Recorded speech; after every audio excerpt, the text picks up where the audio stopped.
I got to ask you, there's got to be more to the story. You posted on KVET socials and JB and Sandy on Facebook too yesterday an old photo of you with Garth. Like your first year in radio? Was it your first year? First or second year. It was 1990. You had hair. Yeah, and I had hair and my leather bomber jacket on, and I thought I was super cool. Yeah, so I posted that. I was going through an old photo album, and I saw that photo of me and Garth Brooks, and it was before Garth Brooks was a global superstar, and he was doing a show at basically, remember City Coliseum? Oh, very much so, yeah. About that size of a place in Austin, 2,500, or excuse me, in Omaha, Nebraska is where the show was. Anyway, what I didn't say in the video is this story, and it's very funny because he was not huge, and I went after the concert, I went like backstage, and I was helping the promo kids from the radio station take down banners and stuff. Boy, aren't you a nice DJ? You know, I pitch in where I can. And so I'm helping them out, and all the promotions and marketing team had kind of left, and Garth Brooks comes walking down the hallway, and he said, "Hey man," because we had met earlier, and he got a big kick out of my name being Sandy, and his wife at that time, her name was Sandy, and so he's like, "What are you doing?" I go, "Man, I'm just going to leave. A bunch of my buddies are waiting out front for me," and he goes, "Well, go get them." I said, "What?" He goes, "Go get him. Let's just hang out. And I've got a cooler of beer and some stuff if you guys just want to hang out." Wow. I'm like, all right. So there were 6 of us. I went out there. I'm like, guys, you're not going to believe this.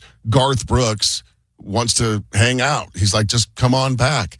So there were 6 guys. One of them, Ron Barnes was his name. He stayed outside because he had met a chick at the show, and he was hoping to hook up with her. So he said, nah, I'm good. I'm going to wait for the power of a girl. That's right. So then we go back there. We hung out with Garth Brooks, and I remember this very clearly. He did not drink beer. We had some beers and stuff. He had some juice or something. Then one of his people comes in. He goes, "Hey, get the guys some stuff. Get them some hats and some shirts and some stuff, some swag." Guy comes back with an armful of stuff, and there's one of everything left, right? And he goes, "I thought you said there were 6 guys."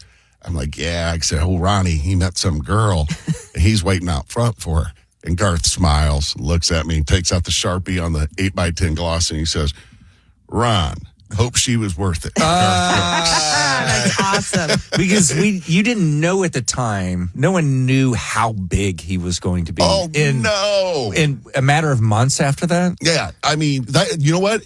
It was right when the very beginnings when Friends in Low Places came out. Because he had much too young to feel this damn old before that. Then Friends in Low Places came out. And that shot him, to the moon. I was working at Top 40 station in Dallas, and I was new. This was only my second year in radio. And it was a big decision. Big decision. Do we play this Garth country Brooks song? And you did. And we did. Yeah. That song was that big. Yeah. So that's my Garth Brooks story. Very it's still cool a great story. memory from, and I was brand new on radio. I'm like, this is so cool. Coming up next, how you can relate to an NFL Hall of Famer, Drew Brees. I'm going to play this for you, then we'll talk about it in just a second. I can't tell you how many times I've had to pull him aside and say, "Look, I'm talking to you now as your coach, not your dad." It's hard to make that differentiation for them. Yeah. So really, my technique now, and which I'm totally blowing it because they're going to be watching tonight, and you can be like, "Oh, now we know your secret, Dad." So I have to come up with something different. I pull aside another coach and I say, "Hey, tell my son this," right? And they'll run over, "Hey, Balin, your footwork, blah, blah, blah." And he's like, "Oh, yeah, sure." Now, if it came from my mouth, they wouldn't do it. It would just be like, "Dad." Boy, it's good to know that we have something in common with Drew Brees. And everybody that's ever tried to coach their child has something in common with Drew Brees. Of course, Drew Brees went to Westlake High School, then went on to college and played college football at Purdue, and then on to the NFL, won a Super Bowl with the New Orleans Saints, ended up in the National Football League Hall of Fame. He knows a little bit about playing the position of quarterback. A little bit. I would say, right? As qualified as you can get. But he did an interview, and he was talking to Jimmy Fallon about how he's coaching his kid's high school team, and the way that he can coach is not to say something directly to his son, but to get another coach to come over and talk to him, because if he talks to him, the kid just rolls his eyes and goes, "Dad." A Super Bowl winning quarterback, and his kids "Stop talking, Dad." So every parent that's ever tried to coach their kid should take some comfort in that, right? I've been there. Yeah, did it not go well? Better than it does for Trisha. Oh, really? She and I, literally, I'm not proud to say it, she so badly doesn't want me around. Like when she and Sandy were practicing a run, she had to go a certain distance in a certain amount of time. They'd go out to the track and run. And she banned me. She's like, as long as mom doesn't go. Or if I would be like, you don't get to decide, and I'd go. We would, a couple of times, just got into full-on fights. Not physical fighting, of course. But To the point that a bystander came over and said something to Landry, a track coach from a club track team that Landry, they were using the track. Mm-hmm. And this woman came over and said, you know what? You need to be a little more grateful. Your mom's trying to help you. Oh, wow. Landry felt about this big when she called her out. Yeah. And that woman, that's awesome. Landry stormed off, and that woman came up to us and she said, I'm sorry, I shouldn't have. But I said, no, I'm glad you did. Yeah. Yes. I would have appreciated that. Because again, it came from somebody other than her parents. She heard it from that woman. Then we got in the car after that, and she's like, can you believe that lady? Go, yeah, I can. Yeah. I can't believe it. Yeah.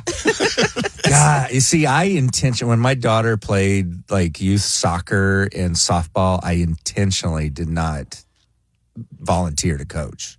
Because for that of this. exact reason. Yeah. And I'm not really qualified. But man, it got heated too. Like, so my daughter's a pro wake surfer. Well, she still is, but she's pro wake surfer at a very young age. And for a while, my wife and I would try to convey what real coaches have tried to teach her. Mm-hmm. Reminders. Yeah. Reminders, yes. And then, very similar to you, she would get agitated by mom. Oh, and mom stopped going on the boat. She hadn't been on it in a decade. Yeah. Yeah. And then I had this epiphany. I started going, when she would go, Dad, what am I doing wrong? I'd go, I don't know. You tell me. You're the pro. Oh, in the face. I didn't mean it. I didn't mean it as a mean thing. It's like, you're the pro. I don't know. I don't. Well, but also in retaliation, maybe a little bit for her attitude. Like at some point I got to where I would go to the track and I would walk the track while she and Sandy did their practicing. Yeah.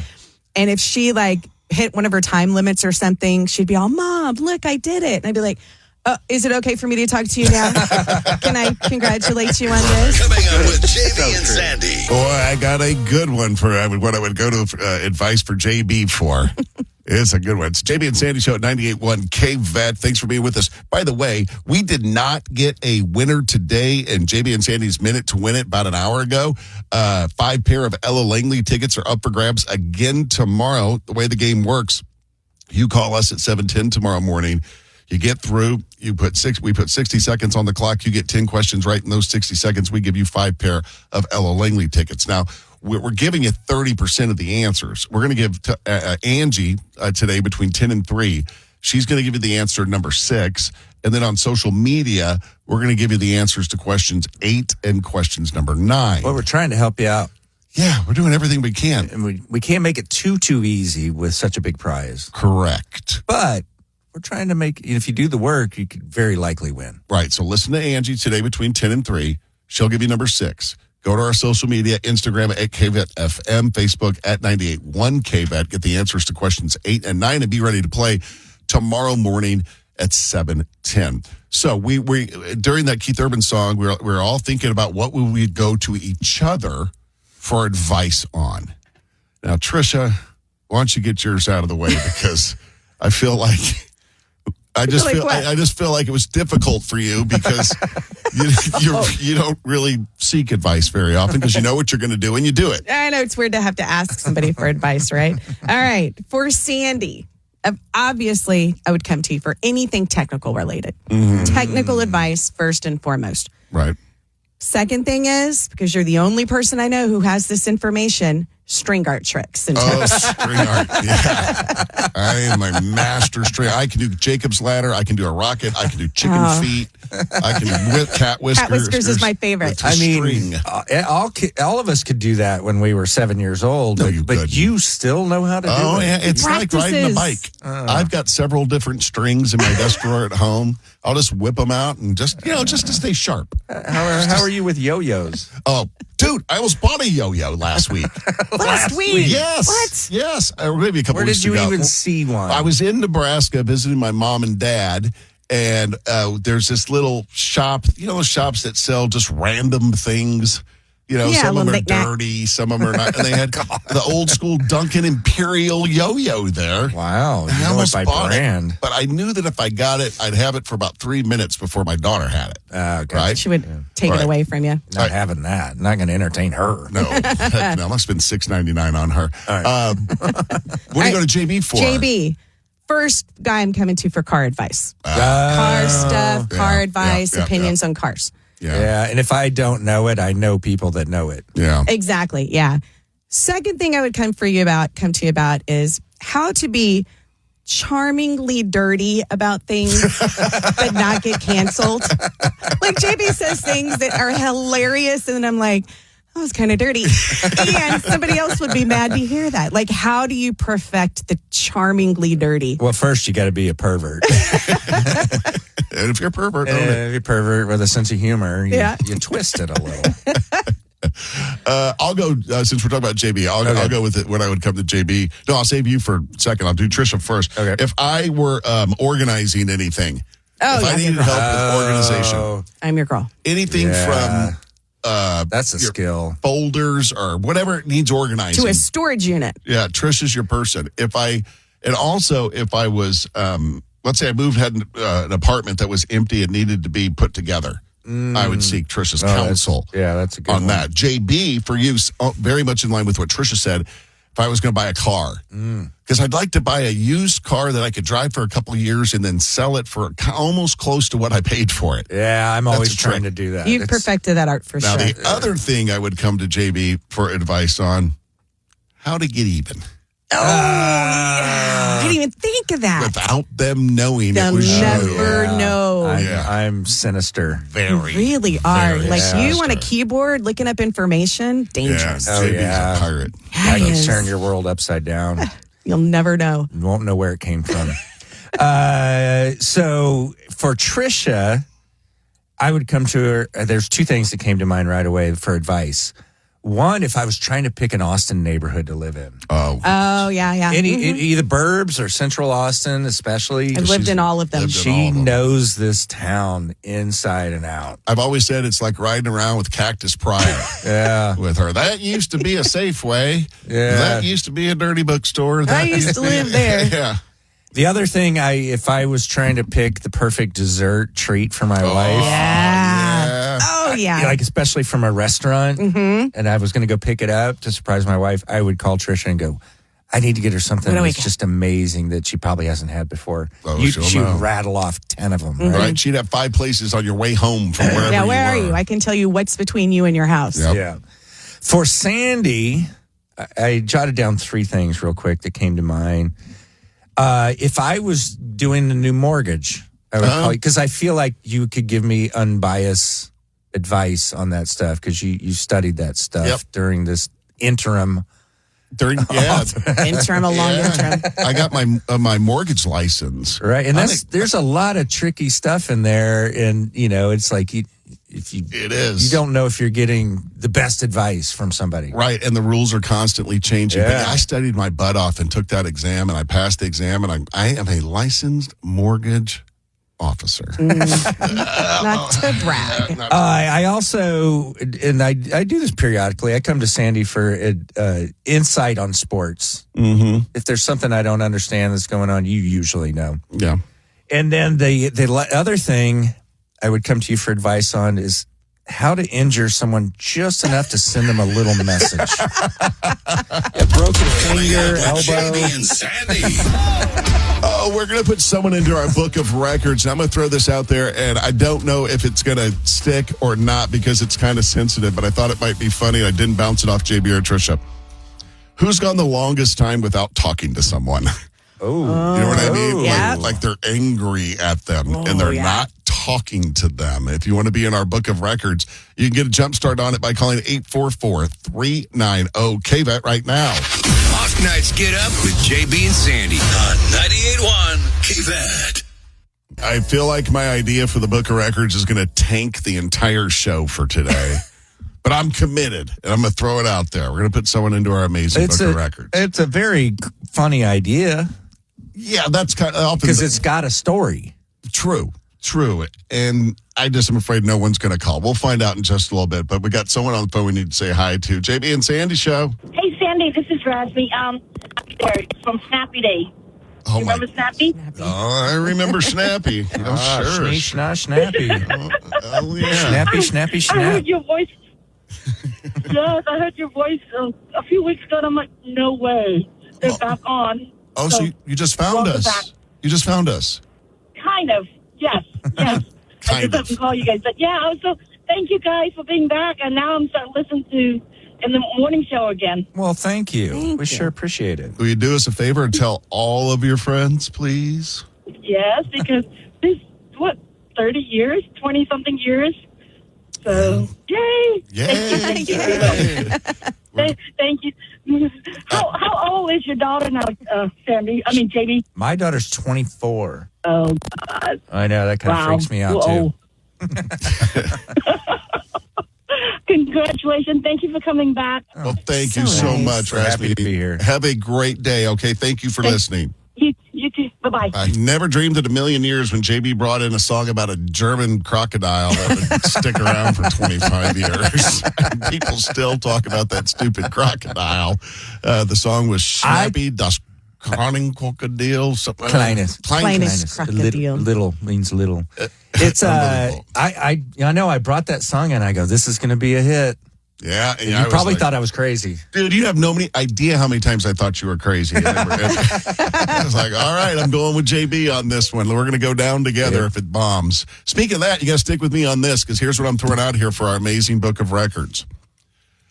Who is giving someone the silent treatment for the longest or not talking to someone because you're mad at them? Is this friends, family, anything? Anything. Like, I'll get us started. My sister and I, many years ago, we did not speak for a year because I didn't know I got mad at her and I chewed her out and told her she wasn't funny. And that did not go over well with my sister. We have since, of course, patched things up, good. which is actually my sister and I are getting along better now than ever.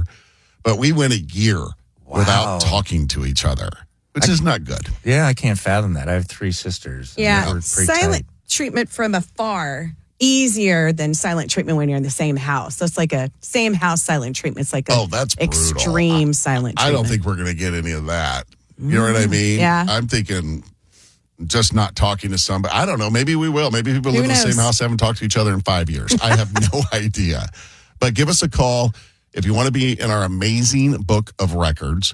The number to call is 844-390-KVET. Again, 844-390-KVET for our amazing book of records. Yeah, whatever you've set the mark at 1 year. If it's more than that, give us a call. All right, it's coming up. Connect with the show. 844-390-KVET. Our listeners never cease to amaze me. When you think something's not going to stick, it does. We are putting someone into our amazing book of records. What we're looking for today is the person who has not spoken to someone for the longest amount of time. I set the mark at not talking to my sister for a year. That's child's play. Child's play compared to what our listeners have got. Deanna is on the phone. Deanna, hello. How long's it been? Who is it and how long's it been? My sister and 7.5 years. Seven and a half years. And just a little short, just a little bit of why. Yeah, you don't have to give gory details, but I went through the death of my son. He was 22. Our mom passed 10 days after that. I obviously did not handle those well. Sure. For about 3 years. I was, I don't even remember. Right. And it's just 1 year after the other. We just never spoke again. Well, I kind of hope that it's none of my business, but I hope that you guys patch it up. 7.5 years. Let's move on to, here's one guy that's already in the amazing book of records. Sir Mark is on the phone. Hello, sir. How are you? Good morning. I am well. I forget. What are you already in the book of records for? For losing the most weight. Oh, that's right. Okay. So how long's it been since you spoke to somebody? Well, the first time was 2 months past 10 years. It was my sister. Uh-huh. And this last time, after giving her a second chance, it's almost coming up on 8.5 years now. 8.5 years of not talking to someone. Again, a sister. A sister. And we're starting to see a thread here, friends. Yeah. We're starting to see a trend. Next up on line 5. Mark. Good morning. Yes. How long has it been since you spoke to someone, and who was it? It was 12 years, and it was my sister. Oh, Another sister. Another sister. Oh. We've got everyone's sisters, including me. I'm feeling good about being My an only son- child. Go ahead, Mark. Yeah, my son got a divorce, and his wife was sitting there blabbing. My sister was blabbing to his wife about how bad of a person he was, and then it got back to me, and I'm like, when your own kinfolks are dogging you, son, that's not good. So I'm like, that was it. You gave the you're dead to me, right? Yeah. You tore his shirt. Yeah, that's what happened. Shirt. And then so Threw his sandal at him. I'm sorry, Mark. I jumped all over you. just so Mark, 12 years. yeah. Okay, hang on. We got someone a little bit more. Shall we explain the Taurus shirt thing? Yeah, what's that from? Jazz singer. Oh, that's right. When he got mad That at means his you're dead to him. You're Son. done. Tear your shirt. And then the Middle Easterners like to throw sandals. Yeah. Sandals. That's the ultimate insult. Yeah. Right? Is to throw the old sandal. They can chuck them too. I've seen it. Yeah. Anyway. All right. Next up is this might be our record for the person man. that's gone the longest without talking to a relative, and it is Tim. And I'm going to die if he says it's his sister. Tim, hello. Hey, what's up? Was it your sister? It is my sister. Oh, my gosh. That's What is amazing. going on? Oh, Tim, we don't need all the gory details, but do you think there's any chance? How many years has it been? It's been 16. It'll be 16 in October. 16 years. Tim, any chance you guys patch it up? Seriously. Not by my choice. This is her choice. Oh, it's her choice. You would be open to reconnecting. Oh, yeah. What was it over? What was the subject that got you guys sideways? Believe it or not, it was over thank you notes. Over thank you. Someone didn't send a thank you note. They got butt hurt, and that was that, right? Yes. That's Yeah, because ridiculous. I was brought up old school, and if someone sent you something, you sent a thank you note. Right. Yep. Well, when I had a family and stuff, instead of a thank you note, I would have my kids call them Okay, that counts. and Yeah. say thank you for the Christmas. Sure. An For the acknowledgement. Christmas gift, thank you for the. Well, yeah, but apparently that was like too easy. It didn't give me time to do. Over a thank you note. What a silly thing to be sideways over. I'm sorry. Yeah. Man. That sucks, Yeah. Tim. And the sad thing is not only that, but then it stopped sending our kids gifts. Oh. Really? Well, I mean, I'm not going to judge anybody on this. You know what I mean? It is what it is. Yeah. Everybody's different. And 16 years, a long time. And I hope, families, at the end of the day, it sounds very cliche, but it's all you got. You know, Right. that's family is the last line, and you got to hang on to that. And if you can patch it up, great. If you can't, it's the way it goes. Those are all very important things to give the silent treatment about. I gave Sandy the silent treatment one time for 3 days because he didn't bring me pie. They lived here long enough to measure time by taco joints. You're up with JB and Sandy. It's JB and Sandy. Angie's getting ready to come in at 10 o'clock. She's going to give you the answer to question number 6 for tomorrow morning's JB and Sandy's Minute to win it for 5 pair of Ella Langley tickets. Trish has been keeping track of the show today and some of the things we learned. What you got? Yep, we learned that Ben, who did play for the Ella Langley tickets this morning, got to number 6. Yeah. He did a pretty good job. It was a good showing. He should be proud, but he didn't quite make it. Good job, Ben. Good job, Ben. He was so sweet, too, and excited to play. Another thing we learned, we had a new entry in our amazing book of records. We asked you to call in if you had been giving or getting the silent treatment for the longest time. Our winner was Tim. He has not spoken to his sister for 16 years. which is amazing. But the other amazing thing is of all 4 of our callers and Sandy who weighed in, all of the silent treatments were directed towards sisters. Sisters. Yeah. Every caller. Isn't that crazy? But every one of those sisters could have called in and said it was about brothers. Right. Yeah, good point. So takes 2 to tango, friends. Takes 2. That's for sure. And finally, we learned that Super Bowl quarterback, ex-Longhorn, tried to be a Longhorn, ex-Austinite, Drew Brees, just like us. Yeah, he was on with Jimmy Fallon talking about coaching his high school sons in football. I can't tell you how many times I've had to pull him aside and say, look, I'm talking to you now as your coach, not your dad. It's hard to make that differentiation for them. Yeah. So really my technique now, and which I'm totally blowing it because they're going to be watching tonight and Yeah, you can they're gonna be like, oh, now we know your secret, Dad. So I have to come up with something different. I pull aside another coach and I say, hey, tell my son this, right? And they'll run over, hey, Balin, your footwork, blah, blah, blah. And he's like, oh, yeah, sure. Now, if it came from my mouth, They wouldn't do it would it. just be like, Dad. What is the